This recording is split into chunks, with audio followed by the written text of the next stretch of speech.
Bonjour Olivier Dubois. Bonjour. Merci beaucoup d'être avec nous. Vous êtes un confrère, vous êtes journaliste, ancien correspondant à Bamako, au Mali, pour Libération, pour Le Point, pour Jeune Afrique. Vous avez publié Prisonnier du désert, 711 jours aux mains d'Al-Qaïda, dans lequel vous racontez votre captivité, donc du 8 avril 2021 à votre libération le 20 mars 2023. On va en parler évidemment en détail parce qu'il y a beaucoup d'éléments dans ce livre. D'abord ce procès qui s'est ouvert lundi devant la Cour d'assises spéciale de Paris, 5 djihadistes qui sont donc jugés pour avoir détenu, pour avoir torturé nos confrères Nicolas Hénin, Didier François, Édouard Elias, Pierre Torres, entre juin 2023 et avril 2014 en Syrie. Un procès, j'imagine, qu'il y a une résonance particulière pour vous, qui avez également été victime d'une prise d'otage, d'une longue captivité, même si évidemment il ne s'agit pas ni du même groupe terroriste, ni de la même région. Non, c'est pas le même groupe terroriste, mais ce qui est génial dans ce procès, c'est que il est rare et c'est assez inédit de pouvoir que des anciens otages se trouvent face à la barre avec avec leurs ravisseurs, avec leurs geôliers. Je crois que c'est important parce qu'on espère tous quand même, vu ce que ces otages ont vécu, moi-même ce que j'ai vécu, c'est-à-dire les conditions de captivité, la violence qu'on voit, qu'on subit, qu'ils puissent comparaître devant la justice et que la justice soit rendue. Et c'est un moment pas forcément évident pour les anciens otages. Est-ce que vous, par exemple, vous souhaiteriez ou alors vous redouteriez de vous retrouver comme cela en procès face à ceux qui ont été vos ravisseurs pendant 711 jours? Alors je le souhaiterais, maintenant est-ce que je le redouterais, je ne sais pas, je ne suis pas dans cette situation-là, mais ce sera un moment quand même assez spécial, très important. Je pense pas que je redouterais, mais il y aurait une possibilité de clore un chapitre qui a commencé avec l'enlèvement, quoi. Et quand on a connu ce que vous avez connu, la captivité, ce qu'ils ont connu, en l'occurrence la torture, la barbarie, la peur de mourir, ça vous l'avez connu, ce procès, est-ce qu'il peut laver tout cela? En tout cas, c'est une valeur essentiellement symbolique. Moi, je pense que oui. Je pense que oui. Je pense que ça peut laver tout ça parce que justement, on voit ceux qui nous ont fait ça. Enfin, ils peuvent voir ceux qui ont exercé ça sur eux, ces tortures. Ils peuvent les voir, dans le banc des accusés. Et puis, ils peuvent entendre la sentence. Elle est confirmée mentalement. C'est très important. Je pense qu'au-delà du symbole, c'est comme je disais, ça permet de fermer une longue séquence, de tourner la page, d'exorciser un petit peu. Exactement. Ouais. C'est quelque chose que vous essayez de faire avec ce livre pour ce qui est de votre détention à vous. Ça vous aide justement à passer à autre chose. Vous aviez besoin d'en parler? Je pense que j'avais ça en moi et puis j'avais besoin d'en parler à mes proches d'abord, au départ, avec qui on n'a pas beaucoup parlé de ça, parce que je ne pouvais pas beaucoup parler de ça. Et voilà, coucher en 300 et quelques pages cette histoire, c'est un soulagement et puis c'est une façon de leur dire, voilà, c'est ce qui s'est passé pendant 700 jours, je vous le confie, on n'en a pas parlé, ou voilà, nous pouvons en parler maintenant. Vous dites que vous ne pouviez pas en parler, c'est parce que dans un premier temps, il y a certaines choses qu'on vous a demandé de laisser sous silence? Non, même pas. Je ne pouvais pas en parler parce que j'avais envie de prendre de la distance avec cette histoire. Vous sortez, vous retrouvez votre vie, vous retrouvez vos proches, et puis pour vous préserver, vous avez besoin de mettre ça dans un petit coffre au fond de votre tête et de plus ressortir ces choses-là. Et il m'a fallu un peu de temps, jusqu'au début 2024, pour commencer à me reconfronter par rapport à ce passé. Et donc vous racontez ce passé, cette captivité dans ce livre, Prisonnier du désert, donc aux mains du groupe de soutien à l'islam et au monde musulman, GSIM, donc en gros c'est la filiale d'Al-Qaïda au Sahel. Voilà, exactement. À quoi pensez-vous aujourd'hui spontanément quand justement vous vous replongez dans ces longs mois de captivité? Il y a beaucoup de choses qui reviennent. Ça peut être des ambiances, l'ambiance du désert, par exemple, j'en parle beaucoup dans le livre. Ça peut être aussi des scènes, il y a des scènes marquantes. Je parle d'une scène notamment où j'approche la mort, où j'ai eu l'impression de mourir. Je voyais la vie en stroboscope à ce moment-là. C'est des images qui étaient assez présentes les premiers mois après ma libération. Il y a différents souvenirs. Ça peut être des conversations, ça peut être des situations. Pour écrire ce livre, j'ai dû me replonger dans les émotions. Ça a été le plus dur. Et j'ai l'impression de parler d'un autre personnage. C'est pour ça que je m'appelais Zeytoun, il m'appelait Zeytoun là-bas. Et quelqu'un qui n'est pas moi, mais quelqu'un qui devait survivre, qui était en mode survie et qui a pu faire tout ce qui est relaté dans le livre. Quel est le rapport à la mort justement quand on est otage comme ça d'un des groupes les plus dangereux de la planète? Elle peut arriver n'importe quand. Vous vivez pour une journée, pour attendre la nuit, pour le prochain jour. Vous ne vous projetez pas, vous ne pouvez pas faire de plan parce que tout peut finir tout le temps. Donc tout ce que l'on fait, on le fait à 100%. Et je crois que c'est pour ça que j'ai été capable de faire ce que je relate dans le livre. C'est parce que je ne sais pas s'il y aura un futur. Donc quand je vais avoir une information, je m'y livre à 100%. Quand je fais quelque chose, même quand je cuisine, tout est à 100% parce qu'on ne sait pas ce qu'il y aura dans une heure, demain. Est-ce que vous estimez aujourd'hui que vous vous êtes remis de ces près de 2 ans de captivité? Moi, je pense que je vais mieux quand même. Et puis on m'y aide. Je suis suivi psychologiquement, ça continue. Et il faut faire en sorte que voilà, ça soit plus des blessures justement. Donc on y travaille encore. Mais je me sens beaucoup mieux que par rapport à quand je suis sorti les premiers mois. Vous savez, aujourd'hui, vous avez compris pourquoi vous avez été enlevé? Oui, alors évidemment que j'ai eu 700 jours, si vous voulez, pour revisiter tout le film, pour repasser toutes les séquences. Je pense avoir une idée un peu précise de ce qui a pu se passer, oui. En tout cas, ce que vous dites dans ce livre, vous êtes convaincu qu'en fait, le problème au début, c'est que vous avez été trahi en fait, par votre fixeur. Le fixeur, c'est votre contact sur place qui est censé justement vous permettre de vous mettre en relation avec un certain nombre de personnes, vous aider également à vous déplacer. Vous pensez que vous avez été trahi? Si vous voulez, oui, je pense que j'ai été trahi.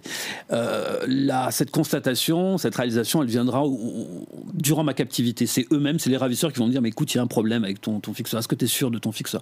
Et on repasse le film, comme j'ai dit, et il y a des signes moi j'étais focus sur l'interview, il y a des signes que j'avais pas vus, des signes avant-coureurs que j'aurais pu détecter, que j'ai pas détecté. Parce que vous veniez à l'époque, justement, effectivement, pour l'interview, pour interroger un chef djihadiste. Tout à fait. C'était au sujet d'un conflit entre 2 groupes djihadistes majeurs que sont l'État islamique, justement, on en parlait tout à l'heure, et Al-Qaïda dans le nord du Mali. Et ce fixeur connaissait ces gens-là, il était amené à les approcher dans sa vie professionnelle. Et donc c'est lui qui a fait l'intermédiaire pour que l'interview puisse se faire. Et donc oui, ce qui va se dire, ce qu'ils vont me dire pendant ma captivité, puisque je vais apprendre aussi en sortant, me donne la conviction que j'ai été trahi par mon fixeur, et certainement pour des raisons d'argent. Sur les circonstances de la prise d'otage, en fait, c'est extrêmement particulier. Vous racontez même qu'en fait, c'est vous qui rentrez dans le véhicule. Ah oui. À quel moment est-ce que vous réalisez que là, il y a quelque chose qui se passe vraiment, qui est vraiment anormal?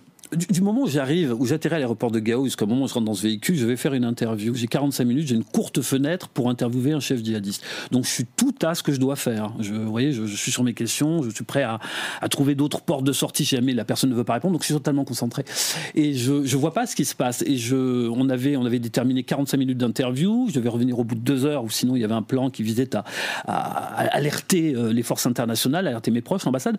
Et on roule. Et voilà, le temps passe, 1 heure, 2 heures, 3 heures, là je commence vraiment à m'inquiéter, me dire que ça va pas.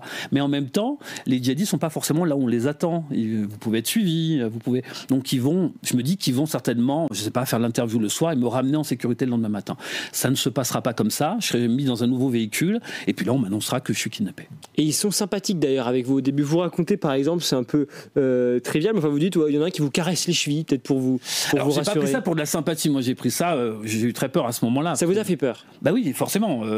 On vient de vous annoncer que vous êtes kidnappé, vous êtes dans la nuit sur un tapis entouré d'hommes armés. Mais ce que je veux dire, c'est qu'au début, ils vous violentent pas du tout en fait. Ils sont vraiment, il y a un dialogue qui s'installe. Oui, ils veulent limite, oui, je vois ce que vous voulez. Ils veulent limite être rassurants, ça va bien se passer, ne t'inquiète pas, et tout, etc. Et puis moi, je suis totalement. Je constate, j'ai l'impression de m'être jeté dans la gueule du loup, et je réalise ce qui se passe, quoi. Je verrai plus ma famille, je sais pas combien de temps ça va durer. J'ai traité de cas d'otage avant, et ça devient compliqué. Enfin, il y a tout un rush de pensées dans la tête, et on sait plus où on en est, quoi, à ce moment-là. Et vous avez quelqu'un qui vous touche les chevilles. Pour essayer de garder le moral, vous allez rester dans votre rôle de journaliste.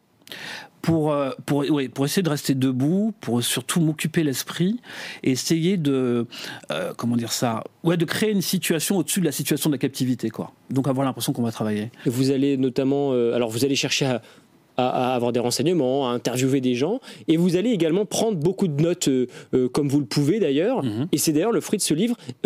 Ça a été difficile, ça, de prendre des notes comme ça, il fallait quand même, j'imagine, être assez discret. Alors il fallait être discret, il fallait le faire de façon cachée, j'avais pas souvent du papier, j'avais pas de stylo, et puis il fallait surtout parvenir à avoir des informations. Ils vont vite se rendre compte, parce que je pose des questions, je dis que je suis journaliste, mais au départ on me prend pour un agent français, donc l'ordre est donné de pas me répondre, c'est compliqué si vous voulez au départ. Donc pour prendre les notes, oui, c'était difficile. Quand j'étais avec mon co-détenu, le Sud-Africain, c'est lui qui faisait la veille, qui surveillait pendant que j'étais en train d'écrire, et miraculeusement j'ai pu donc consigner les informations et surtout les sortir de ma captivité. Elles sont parties avec moi.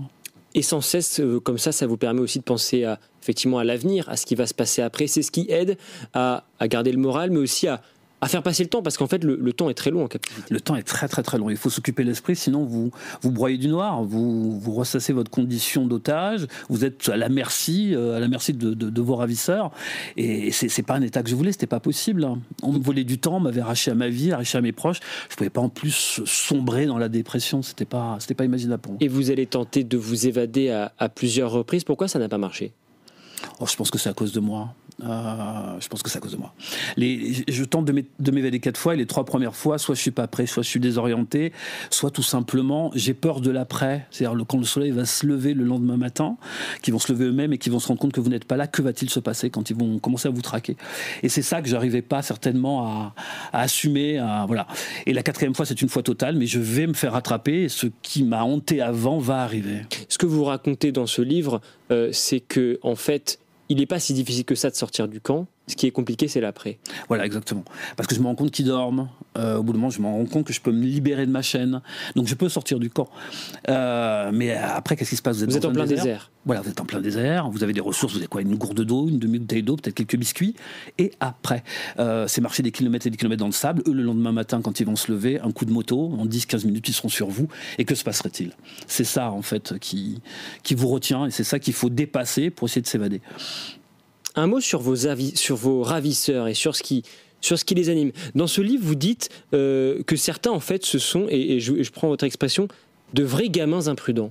Qui sont-ils, ces ravisseurs? Alors, on a été, moi et l'hôtel sud-africain, majoritairement gardés par des jeunes. Ils ont pour le plus jeune, ils devaient avoir 14 ans, jusqu'à 27-28 ans. Le plus vieux, on avait 64 par là.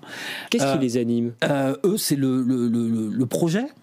Le projet, c'est établir la foi en Allah partout sur la planète. C'est la lecture du Coran, c'est leur éducation, ça leur a tout appris, ils sont quasiment pas allés à l'école, très peu.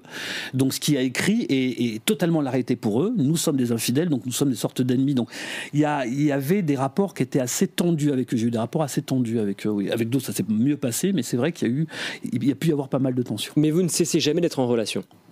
Non, il le faut justement. Et ça va devenir un problème d'ailleurs, parce que moi j'ai besoin de prendre des informations, j'ai besoin de continuer à faire mon métier, j'ai besoin donc d'avoir des informations. Mais en même temps, je veux pas apprendre la langue, je veux pas, voilà, parce que je ne veux pas m'abaisser à ça. Je me dis que c'est eux qui m'ont kidnappé, ils doivent parler français. Mais il faut garder la relation avec eux, il faut discuter avec eux. Prendre des informations, justement, vous avez découvert un certain nombre de choses sur le fonctionnement de ces cellules djihadistes pendant votre détention. Qu'est-ce que vous avez appris? Je ne pense pas avoir appris des choses qu'on ne sait pas, mais par contre j'ai pu constater des choses qu'on savait. Leur organisation, leur implantation, notamment dans la zone où je me trouvais, c'est-à-dire la région de Kidal. Pourquoi ils font ça? Comment ils légitiment le fait de leur action, leur violence? Ça, c'est des choses, par contre, avec lesquelles j'ai pu discuter, que j'ai pu apprendre. Il y a même eu des débats avec certains d'entre eux qui étaient ouverts à discuter de ça. Vous écrivez dans ce livre que si vous aviez été capturé par Daesh, vous ne seriez plus en vie aujourd'hui.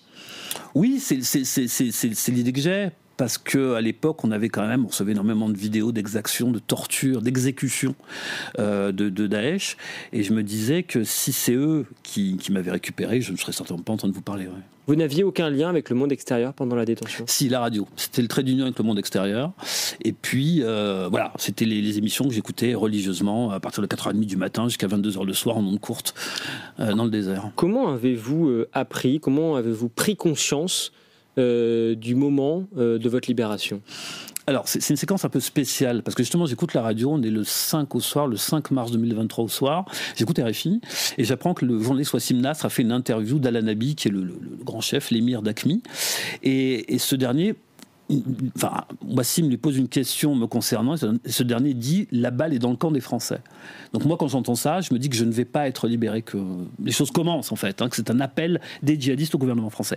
Et le lendemain, un pick-up arrive sur le camp, 3 hommes, ils me font écouter un audio, et dans cet audio, on me dit « écoute, si tout va bien, Inch'Allah, dans 14 jours, tu seras libéré ». Et vous êtes libéré finalement au mois de mars 2023, d'abord par les autorités nigérianes qui vous remettent ensuite aux autorités françaises. C'est comme ça que ça se passe? Pas tout à fait. Il y a 4 jours de cheminement jusqu'à la frontière malo-nigérienne. On traverse la frontière, on nous fait descendre rapidement et au loin, on voit les uniformes de militaires français. Et vous serez ensuite donc remis effectivement aux mains de la France. Vous arrivez sur le territoire national assez rapidement après. Oui, vous êtes accueilli le lendemain. Vous êtes accueilli d'ailleurs par Emmanuel Macron à l'aéroport de Vélizy-Villacoublay. Est-ce que vous vous souvenez de ce que vous avez ressenti à ce moment-là? Alors c'est assez brouillé, c'est assez marrant parce qu'il y a énormément de choses. J'ai tant espéré ça. Vous arrivez, il y a vos proches, il y a tout le monde. Une immense joie, c'est sûr. Et puis tout est brouillé, quoi. J'ai une très petite mémoire de ce qui s'est passé en fait sur le tarmac. Les gens ont une meilleure mémoire que moi. Puis il y a des images, mais on est rempli d'émotions, quoi. Vous les revoyez ces images? Vous les regardez de temps en temps? Non.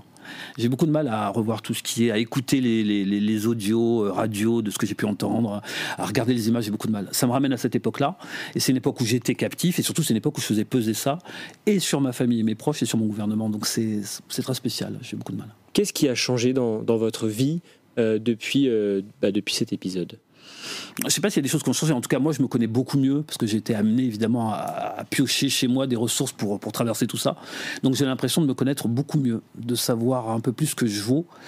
Et oui, je dirais que c'est ça, en premier.